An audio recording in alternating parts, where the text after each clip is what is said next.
How you doing? Today I'm going to introduce you to my longest running partner in crime, my wife, Tracy. She has been a part of everything I have created over the last 20 plus years, directly or indirectly. We've been in bands together, we shot short films together, we shot a web series together. Everything I do, I am able to do because of her. So I'm very excited to introduce you to Tracy and put the spotlight on her for this conversation. Enjoy. Hi. All right, so I figure the way we can start off is by talking about the kid, since the kid is part of the inspiration for all of this. Yes. And, I always say, like, my memories of him learning how to walk is, I always called it, he walked like he owed the ground money and just pounded for a little kid. He just pounded. Well, all little kids do that. It's the stomp walk. Mm-hmm. It's like the best part of a metal show. Stomp, stomp, stomp. I always regret not doing that zombie movie. Yeah. So for that like week and a half, he couldn't figure out walking. That would have been the best time to put him in zombie makeup and just have him shamble around. All of the babies at Playgroup, we could have had a whole gang of them. Their parents would have been cool with making them up, and they would have followed me. Tell them about your Playgroup, because it's really cool.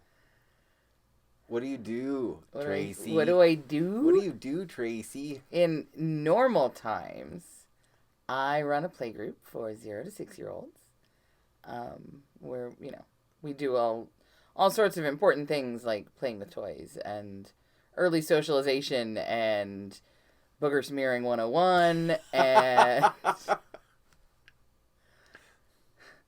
in case you're wondering, this is apparently the accepted method of depositing boogers somewhere other than your sleeve.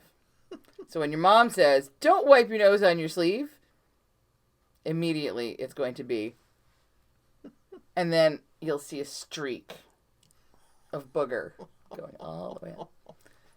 Every child does it. So, as always, yes, kids are disgusting. Kids are gross, but they're gross in really funny ways. True story. Do you have other booger stories? So many booger stories. Like the kid that was walking around with the perfect booger right here because he had just mined it and he wanted to show it to everybody. This was the best booger ever. And he showed me. He came up and, "What you got there? Is that a booger?" Where do boogers go? And now I'm thinking, boogers go in a tissue, which then goes in the trash. No.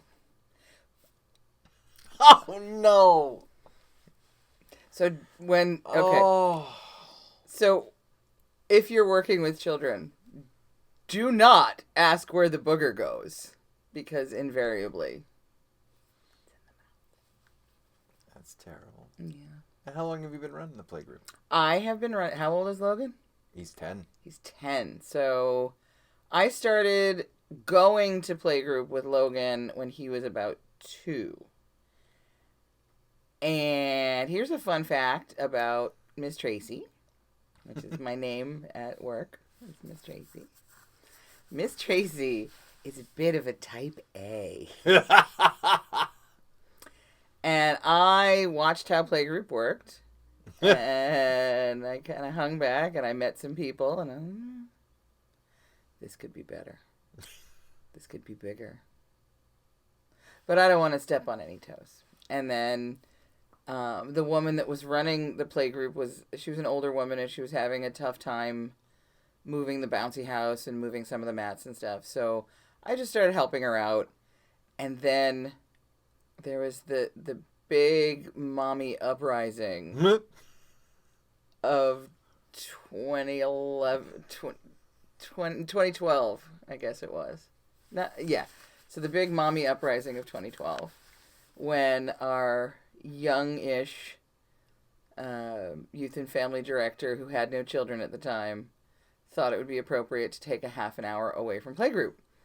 Do not tell a pack of moms that they get less time together socializing. Because ideally, the whole point of Playgroup is the kids socialize and learn important things, but the families, moms need some, I'm sorry, parents and caregivers, because we had lots of daddies, we had lots of grandpas, lots of men involved too. So parents and caregivers absolutely 100% need a grown-up to talk to. We need a fucking, can I swear? You did. I thought we... But it really... Where does the square go? Swear goes back in my mouth. But it, like, really helped you when you found this Playgroup. It did. It did. Because my kid was 2 years old. If you have ever spent large periods of time discussing things with 2-year-olds, they have no moral compass. I'm going to put that right out there. This is important because this is baby. I mean, that's around the age, like the developmental stage that baby is what my kid was at Playgroup. And our kid. He did that too. So yeah, trying to have any kind of conversation with that child. He didn't watch Hoarders, which is what I was big into when he was that age. My house was impeccable. It was so good. I decluttered this was before Marie Kondo. This was, oh God, I'm watching Hoarders. Oh, I'm not so bad at all. I better go down the basement and sort something, which I did. I did a lot of sorting. But anyway, yes, Playgroup gave me the opportunity to talk to other adults, which is kind of how I felt empowered to lead the mommy revolt. Again, poor Jose. I'm so sorry. And he basically said to me, we have to take the half an hour away. We can't afford to pay somebody to be there for that time. I volunteer. So suddenly I'm Katniss Everdeen. I was going to swear again. I held it in. What kills me about that, and I'm sure you've thought about this 105 times, they didn't have the money to pay for that half an hour. What is that? $20 a week? They didn't have an extra $20 a week? No, because she needed to go do her other program. Mm-hmm. So she was already getting paid for that time. Mm-hmm. So they would have had to bring in another person and then there would have been overlapping payroll. This is how it was explained to me. It could have been a load of shit to get me out of the room. Mm-hmm. But then I shocked him and said I would do it. And so I did. I started out just, I would come in and I would help set up, and then I'd go work out, and then I'd come back and be there for the last hour. Mm-hmm. And I would do circle time. Miss Kathy, if you're listening, I'm sorry, but you can't carry a tune in a bucket, honey. So, Miss Kathy won't be watching. Now. No, technology. That's on a computer. Miss Kathy won't be watching. I love you, Miss Kathy, but we all know. Anyway, so Miss Kathy could not carry a tune in a bucket, so I started doing Goodbye Song at Circle Time. And we did lots of fun songs at Circle Time. And there were actually things that, looking back, remind me, like, while doing Circle Time, I remember, like, seeing little kids behave in the way that baby behaves. How so? The super stomp is always a good one. And then when they're like they start to they get bolder.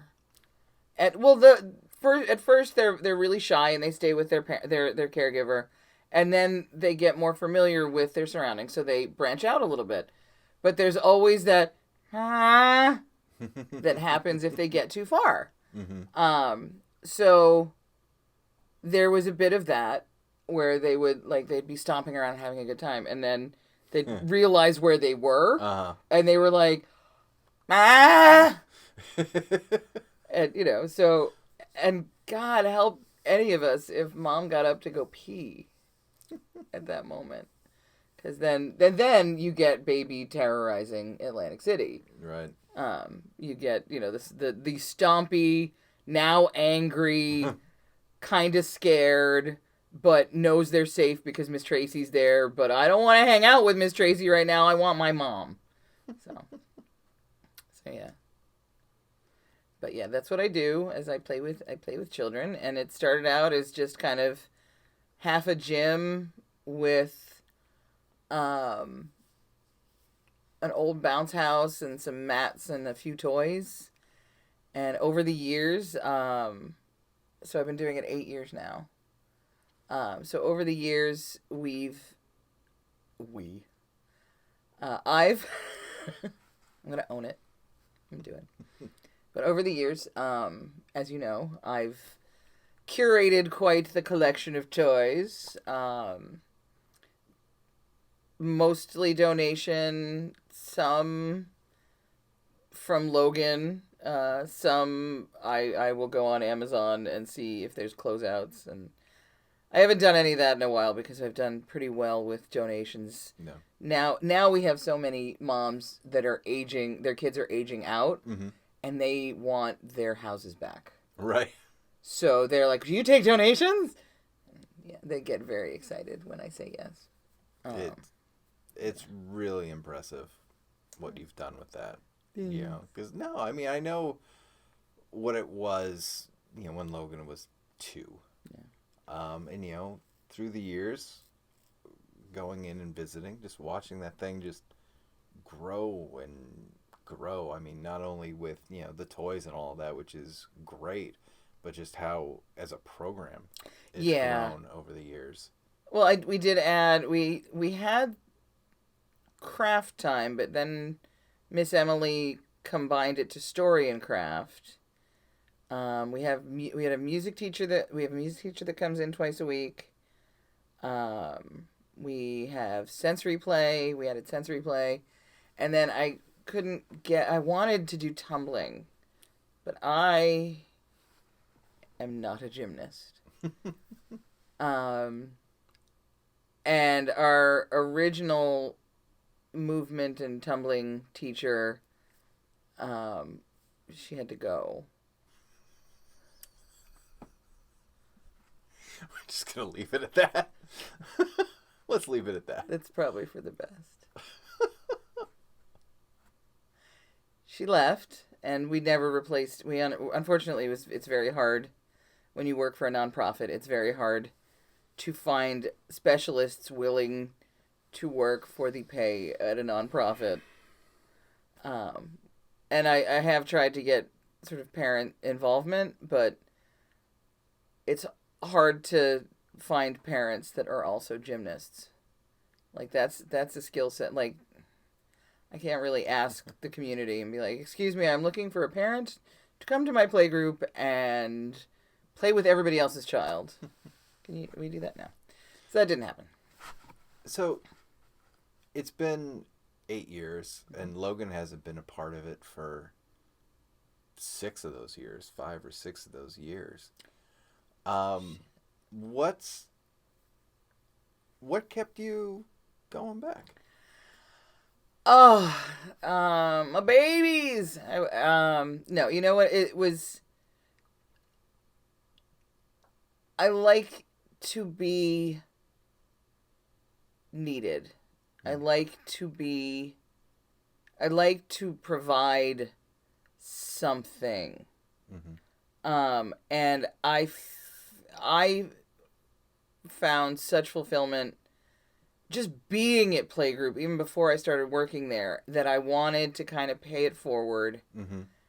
And I mean, honestly, I'm still looking for that parent to take over for me when I go. Really? I've been, keep an eye on parents and you know, and anybody that I think might, you know, I try to feel people out. So far, I have not found anybody that I think. I found lots of wonderful parents. But I don't. It's a lot. It's a big commitment. And I mean, the first 2.5 years, I was a volunteer. Yeah. They didn't start paying me until I started working during the summer at the camp. And I didn't ask for payment because in return I got, you know, a place to bring Logan. Yeah. And, you know, I normalized bounce houses for him.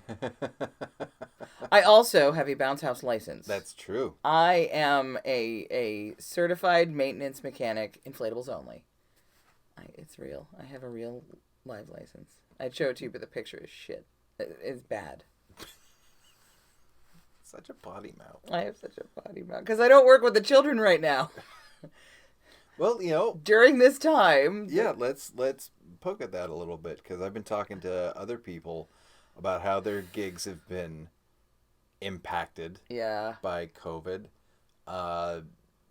You your life went 180. Yeah, it really did. And it was almost a next day thing, because I remember it was Thursday. It was March 12th. Yep.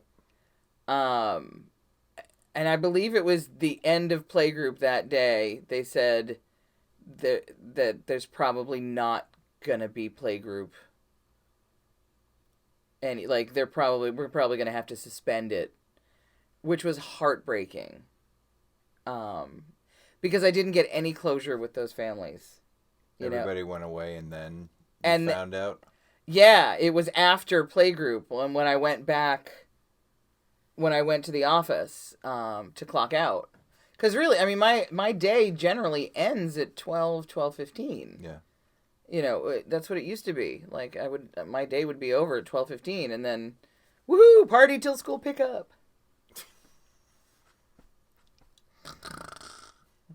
Pretty. Nah, I'm so pretty. Anyway, there was that Thursday, and they said, we're going to have to suspend it. And I never had the opportunity to talk to those parents. I mean, there's a few that I have contact with sort of, you know, through Facebook and whatever, but the majority of the parents I don't have contact with. So I had no closure. So yeah, and then the next day I talked to, we run a food pantry out of our Y, and we had done it prior to COVID. It was, but it was never anything I was ever involved in, and so I still wanted to do something. Yeah. So I asked Sam. Hi, Sam, if you're watching. I asked Sam to train me on how to do the pantry. And back then it was literally you'd bring people into the pantry and they could shop, because it's very important for people to have dignity and to be able, even if they, you know, need the services of a food pantry, you still want to feel like a human being that's going, that you know, and it's hard to ask for charity, and it's hard to ask for help. And so it was very important that people had their dignity, and they would come in and they would, you know, they would shop. And then, you know, and they could make choices. And then, so that's how I was initially trained on it. And then the 13th hit. Well, the 13th was my training day. And then that Monday, everything got locked. Everything shut down. And I remember saying to Sam, why are we letting people in? Yeah. Like, we can't do that anymore. I'm sure there will be others who say that they were the ones that thought of it, but I was the one that said we should be bagging this stuff up and just give everybody one of everything and go. And that's what we ended up doing, was we would make up bags and, And so now my day starts at about 8:45, and with a temperature check, my mask, my coffee, and I basically spend my day making bags of food. Excuse me. Bless you. Are you okay? Okay. You're such a great giver. I'm such a provider. giver. You okay? Anyway, so 8:45, and I spend my day packing bags and restocking, and then when the pantry closes, we get shipment, and we move. Some days it's 10,000 pounds of food. Some days it's 15,000 pounds of food. It's a lot of food. Some weeks it's multiple trucks Yes. of food. Yes. Like big trucks. And So super strong.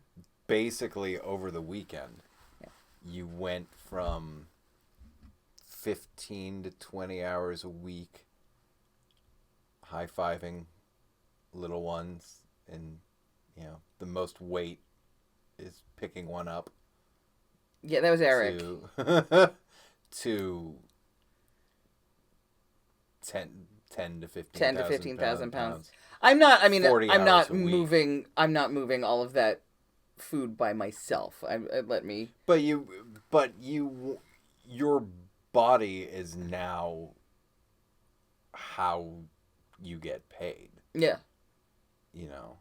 Well, I mean, my body was how I got paid before. I mean, setup for Playgroup was never easy.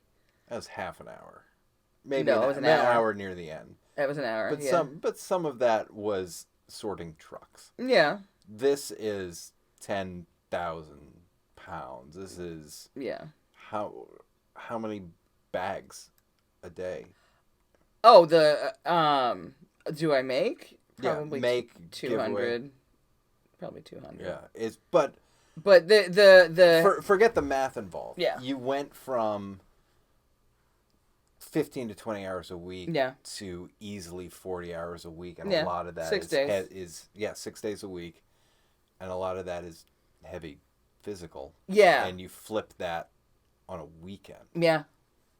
And I mean, I think it really hit me the day that I had, a 50-pound bag of potatoes on each shoulder walking downstairs. I'm like, this is a whole different world. Not a euphemism. Not a euphemism. It was, like 100 pounds worth of potatoes on my body walking down the stairs. I mean, I've worked retail before, and I've done shipment, and I've carried heavy boxes. Not like this, man. This is a lot. And I'm no spring chicken. It has occurred to me that I am the age now that Miss Kathy was when I took over from her. You mean the old lady? Do you feel like on some level you owe Miss Kathy an apology? No, I didn't do it. I didn't steal her job. Like, she needed to go and do her other job. Like, I mean, she didn't get fired because I took over. She's still there. Like, I mean, not now. Well, because nobody but the pantry people are there now. Right. Like, she got furloughed. She'll be back when childcare opens back up. Which is next week. Yeah, we had to move everything into another room so that we'd have room for children again. Mm.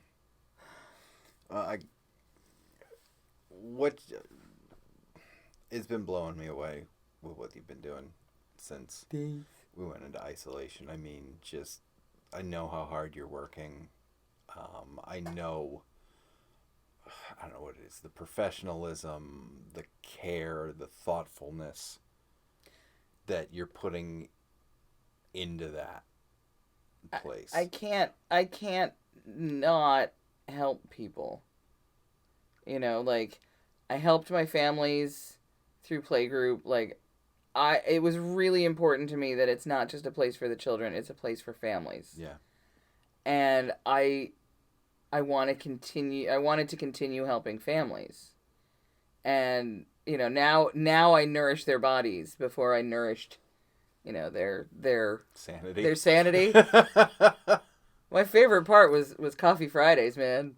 That was the day I would give them coffee. I would serve coffee, tea, and cocoa to the parents, not the children. No more coffee for children. But watching the community grow, and I mean, it used to be that it was kind of cliquey. Like people would stick to who they knew. I mean, it makes sense. Our town, and I think wonderfully so, is incredibly hugely diverse, and you see all of that. All of them. So I just wanted to set that up, but go ahead. Yeah, like we would, there would be some Indian families and they would kind of hang together. And I think part of it is definitely a language thing. Yeah. Like nobody was ever exclusive. Yeah. But it was just a language thing. The Chinese families would kind of hang together. But I would find that on Coffee Fridays, those barriers would break down. And there would be more blending. And when Abuelita brought her chocolate cake. Sorry. She made the best chocolate cake. But only the grown-ups are allowed to have it. So, and that also leads to more communities. Like when you're hiding a piece of chocolate cake from your child because the children weren't allowed. Everybody can bond over. There was like cake. Well, yeah, because like I would put the cake and the coffee in a separate room that was off of the gym, and like other parents would like cover with the kid. Like, no, go get a piece of cake. I'll watch. I'll hang out with your kid. I'll distract them so you can eat cake. And I mean, the parents could see into the gym from this room. Like there was a window. So, and nobody was ever leaving the children alone. Right. But the neat thing was, like, every grandma was every kid's grandma. Like, you cannot just be your kid's grandma. Like, every dad. This was the coolest moment was watching the dads. Like, you could see that some kids didn't necessarily get to spend as much time with their dads. So when there was a dad and he was kind of like doing the roughhousey, like the traditional like dad flopping kids around thing, I would see them look down and suddenly there's a line of children that want to be thrown around. and God bless these dads were just like, yup. They'd throw them in the bounce house or they'd whatever it was, but like every mom was every kid's mom, every dad was every kid's dad, every grandma, it was just, when, they used to, the whole it takes a village thing, it's not bullshit. Just like, It's not, it's not nothing. It's real. Yeah. Like, communities are strengthened by these relationships. And so now I've pivoted and I love food. Usually I like to put it in me instead of, giving it to the community. But I also like to feed people. I'm Jewish, and it's important that everybody has food all the time. That's how I show love, is with food. So it's kind of, it's hard work, don't get me wrong. And there are definitely days that this whole thing is overwhelming. Yeah. And there's definitely days that I will sit in my car and have to come down, before I can come home. Like, I will sit in my car and I will just breathe and try to, center myself because everything you've gotten so great about reminding me to stop looking at news and stop reading terrible stories on Facebook and stop reading Washington Post, even though I love Washington Post. But yeah, it's definitely being able to help people has kept me sane. Because I think if I were stuck in the house with the two of you and nothing to do, Yeah. Right, because, I mean, we only have one television. No. And you can come down here and work, but Logan really kind of needed somebody near-ish. Yeah. At least that was what I kind of thought. Like, he didn't require... Yeah. You agree. Yes, that's He how didn't it went require down. hand-holding, but he did... He needed someone in the room. Yeah. And I don't know that I could have done that the way that you did. I mean, you were kind of the hero in all of this. Our roles completely reversed, though. Yeah. Like, I was the, going out to work and coming home and too tired to, clean up after myself. And, and I would realize that, thank you, honey, it's all getting done. So you should own a lot of credit for becoming a stay-at-home dad who was also working a 40-hour work week, at least, and taking walks to take care of yourself, and, going to Popeyes for us every Saturday. That is Popeyes. Popeyes, Wendy's, Frosties. Mm-hmm. That has basically gotten us through all of this. I'd like to say for the record, I've lost 25 pounds. It's pretty awesome. But, it sounds like all we're eating is Popeye's chicken and eating Frosties and stuff, but... No, those are That is our treat. Yeah, those are the treats to keep us going and sane. And that's how we've been able to continue community here, too. Mm-hmm. Like, we've been able to, with the Popeyes thing, we've been able to socially distance dinner with our neighbors, whom we adore, and with our friends, where everybody is, we do it outside, and everybody is, far away from and, each other, and being as careful as humanly possible, but still having moments of normalcy. Yeah. And I think that's what things like Popeyes and Frosties and things like that represent, is normal life. I got my first haircut today since March. I know, you are fresh on the side. I am so fresh. It has been 3 months since you were fresh. I have a tan line, and unfortunately I have some war wounds on the other side, which is why my hair is flopped over this way today. Usually it flops the other way. But the straight razor was not kind to me today. But everybody's first day back. It was everybody's first day back in the barbershop, apparently. But that's okay, because it feels good. Did you touch it? I haven't touched it. Oh, that's very smooth. Is that nice? I feel like me again. That's good. That's, I know that you, when I said, when you said you wanted to do this, I said, well, I want to get a haircut. Yeah. I look ridiculous. And you were like, no, you don't. That's not how you said it. That's what I heard. That's exactly how I sound. That's all the time.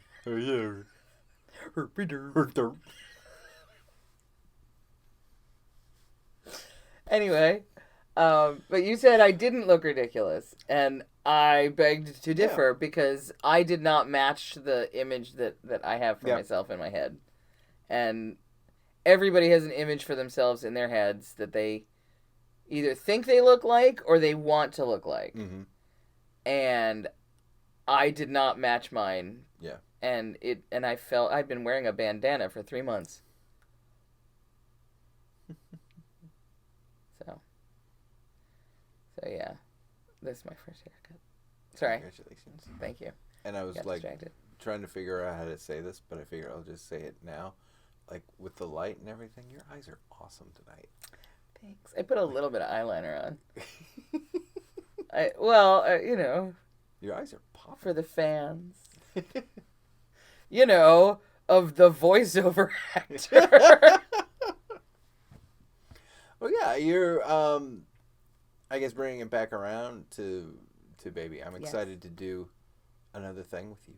I am too. And I can't thank you enough for saying yes again to another one of George's crazy adventures. And you know what? I love your adventures.